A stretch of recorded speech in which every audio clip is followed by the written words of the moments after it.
Thomas Soto. L'innovation avec vous, Anissa Mbida. Bientôt, on n'aura plus besoin de passer des heures à apprendre une langue étrangère ou à jouer d'un instrument.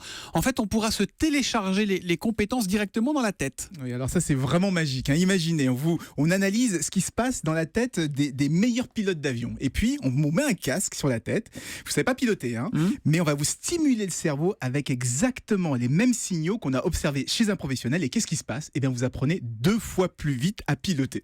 Et bien, c'est exactement ce qu'ont réussi à faire des chercheurs des laboratoires HRL. Comme vous voulez, mais...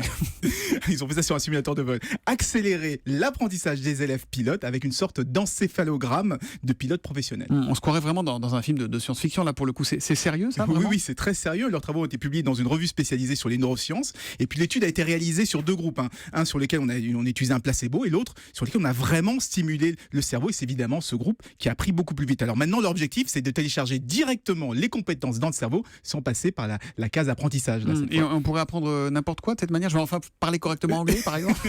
Alors, on ne pourra pas apprendre n'importe quoi, parce qu'il est purement intellectuel, par exemple. Donc, on ne pourra pas devenir bon en maths du jour au lendemain, devenir un prix Nobel. Mais dès qu'il s'agit d'associer de la mémoire avec une fonction motrice, là, ça peut marcher. Donc, apprendre à conduire, apprendre à jouer d'un instrument ou apprendre à parler une langue étrangère. Demain, il suffira de mettre un gros casque, bip bip, et on pourra tout télécharger dans la tête. Et ça marche déjà. Thank you very much, Anissa Mbida. Merci beaucoup.